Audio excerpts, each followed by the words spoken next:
I'm wondering if I'm sure you do, but just a historical date, March 19th in the history of this franchise. Wonder if you could talk about that. What was that? Our opening game? Yeah, it is. You know how social media is, but I didn't know it either. But today was the first day you played in franchise history. You always talk about the history. It looks like MLS version, after that, MLS version, or NASL version? the MLS version, obviously the NSL, you've been around, and we go back to Nathan Hale, but that's for another day. But MLS days. Well, I'm surprised I pulled that out of my head that that was the first day of the MLS version of the Seattle Sounders because I was I was swimming upstream a little bit. so, um, well, Freddie Montero scored a good goal that game, and he's been scoring some pretty good goals for us lately. I mean, there's one connection. Uh, Obviously, it was a big moment in our club's history. Uh, Fond memories of that game. None of us knew what to expect when walking out. Me and Tommy got my cup of coffee in my hand. You know, there was 32,000 people there. I mean, it was nuts. So, it's a great day. It's a good day. One more just on the field, and then can you talk about the importance of the outside backs, whether you're playing three back or five back, on the back line there, their ability to play defense and offense, and what that means to Yeah. That's a great question because Maz, there are differences, but I'm sure that they'd probably be 50-50 as to whether they were subtle differences, game-changing differences. Maybe we're just lucky to have, talented players around our wing backs or outside backs, whatever you want to call them. So for Brad Smith, that was a perfect position for him, right? We said that, and I'm probably pretty firm on that. Um, Alex Roldan's a little bit different though, because there was some talk about Alex, could he play right back in a back line of four? Well, I think he's done pretty well so far. So there's kind of little nuances there. You have to defend. Yes, you have to get up and attack. But I would probably put it down to as, whether he played with wing backs or 4-2-3-1, I think Christian on his side pinches in and Alex goes in both of those formations. And just based on personality, whether it's Jordan Morris on the left or Chu or whatever, you could have a more defending type of left back like Nuhu fits fine. I think being unbalanced is okay. Yeah, it'd be nice if we had Victor Rodriguez and Brad Smith to even out both sides, but I just think it's been part of our identity as a group to make sure our outside backs get involved in the attack, whether it's with four defenders or five. Hey, Coach, continuing off of Maz's first question about looking back a little bit, looking back to last year, you guys had that win in Austin. What are your takeaways and what are your memories coming out of that game and starting all those teenagers? And does it get brought up at all here this week going back to Austin? It got brought up a little bit, just, how are we going to play this game because we had a heavy load on Thursday against Lyon, and what are the similarities? What could we learn from that game? You guys might see a few wrinkles in the way we line up tomorrow, but yeah, there'll be some young guys that are involved for sure. And it's the same message, Jackson. It's the same message. I don't care if your name is Freddie Montero or Sam Adrenian or Reed or Obed or JP or Christian or whatever. The mantra has to be the same. We're not coming to Austin just to, play a bunch of teenagers because it gets a lot of press. We're coming to Austin to try and win. That's our objective. You mentioned Obed there, and from him getting the first start in Austin last year to where he is now, how have you seen him grow over these last number of months? That's a lot. Credit to Wade and Defiance. I thought that was a learning experience. Wade kind of gets what I want and, what we feel at the first team level. So I thought that was really good. Obit himself, I think, matured a little bit and grew as time progressed. I love the fact that our senior players take care of the young players. I mean, it's actually an honor to carry Raul's boombox, around. That's actually a cool thing for a 16-year-old kid to do. What I like about Obed, and I think as this season progresses, Jackson, you guys can see if this develops. This is just my opinion, but Obed has a little bit more attacking in him than perhaps we might think.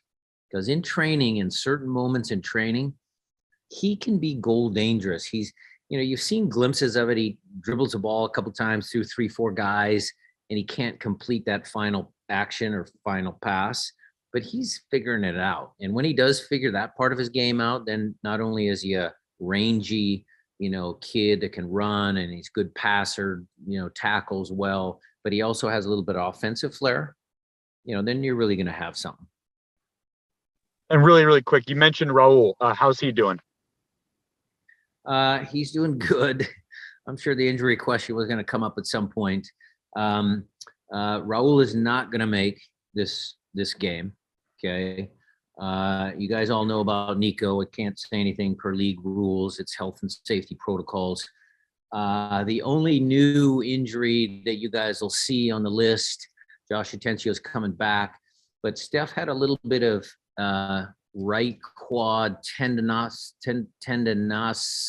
I don't know, some tendonitis, something like that, with a tendon in his leg. And so for precautionary reasons, we're going to keep him out, and Cleveland's going to get the start. But, other than that, Raul's close. I would probably go out on a limb and say that Raul, Nico, Madranda, Steph, I mean, I'll have pretty much a full roster come Minnesota, which will be nice. Brian, just a little bit more on Raul. Was it a setback at all, or just that the progress that he was making didn't? Okay, yeah, go ahead. Yep, just didn't quite make it. Again, I'm being a little cautious because we have that break, Jada. So instead of putting me at risk to play, the last 15, 20 minutes of the game, and he risks injuring it again, we're just going to play it safe. And then with Leon, how do you kind of look back at that game? You said afterward that you might soften a little bit as far as your evaluation of it. So how do you look back at that? And then maybe even a little bit more about Jackson and the way he played defensively. So what I would say about that is I'm still upset that we lost the game or tied the game. Excuse me. It felt like a loss. Okay. Felt like a loss. So I thought, Jada, we had a really good chance to have a statement win against a really talented team. And some of that emotion of giving up a goal in the last, 2 minutes of the game certainly stays with you for a while. It certainly would have put us in a different position against New York City FC, because right now they have the second game of the series. So had we won, that would have been a nice bonus for us had we kept the clean sheet. And as far as Jackson and the entire squad, Jada, I think they all defended well, starting with Freddie. You can talk about Jackson having big shoes to fill, but Kellen Rowe came on and did a fantastic job. I thought, JP and Albert did great. Jordan and Christian had to defend out in the wing channels. Will came on and did his job. The whole team defended well. We had to, because they were all over us for large parts of the game. Hey, Brian, I'm curious.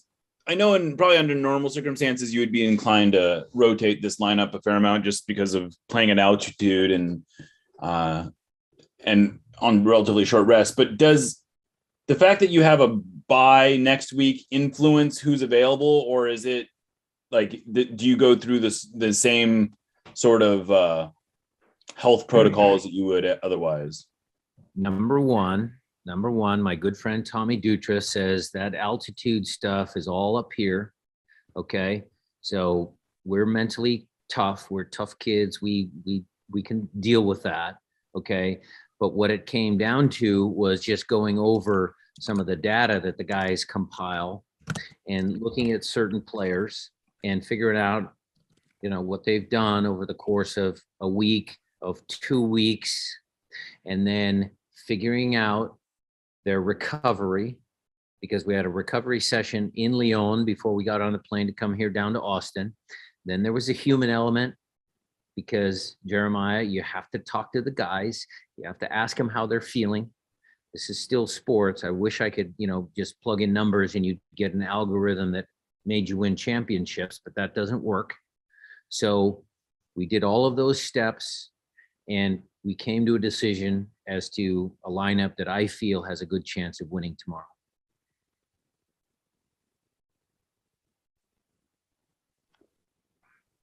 And I know that winning every game is important, but as far as the way that you guys are progressing and the way that you want to handle this season and the different competitions, is this one does this one have maybe even a little bit more significance to kind of prove that you guys are on the right path if you get a win out of this one too? Like that focus is there.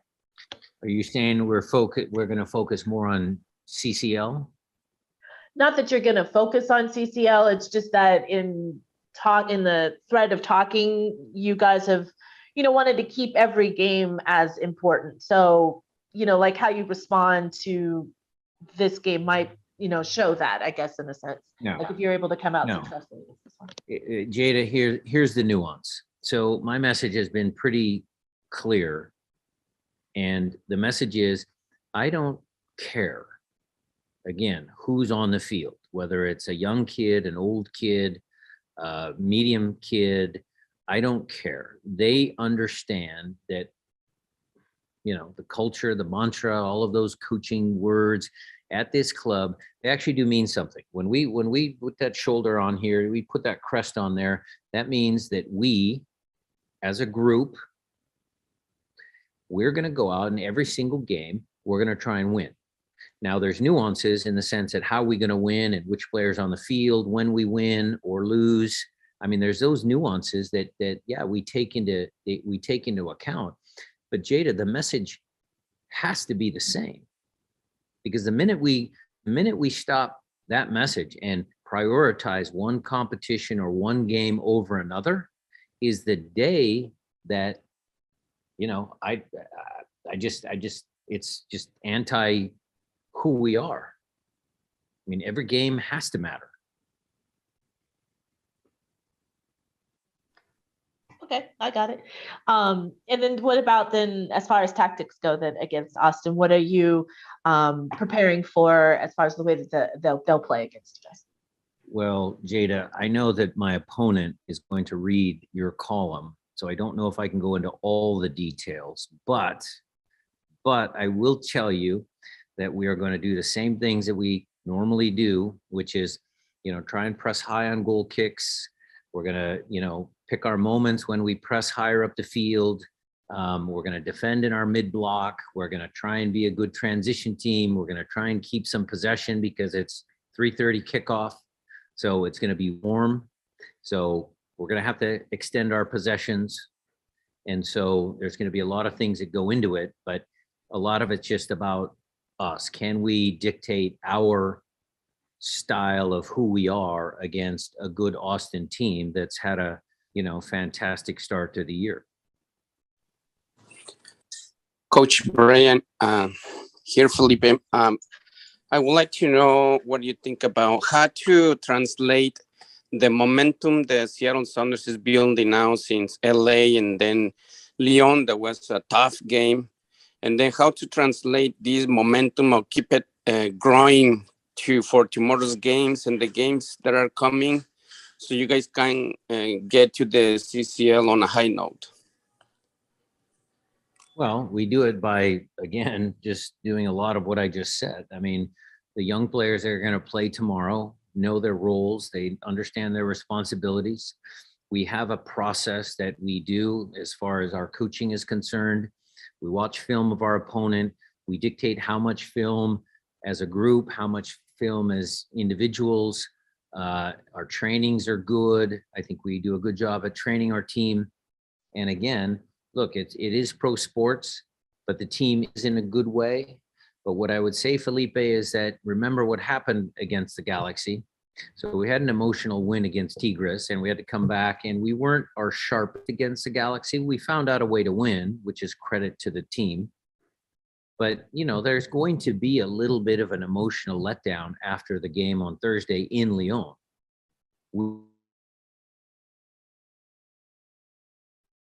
And prepare them and let them know that's okay to be, you know, there's going to be a little bit of a letdown. And how do you go about correcting that? Or how do you go about understanding that and actually making sure that it might not happen? So lots of things are going into the preparation for this game because we know we have a 10-day break. So this is a very important match for us to continue, like you said, our momentum.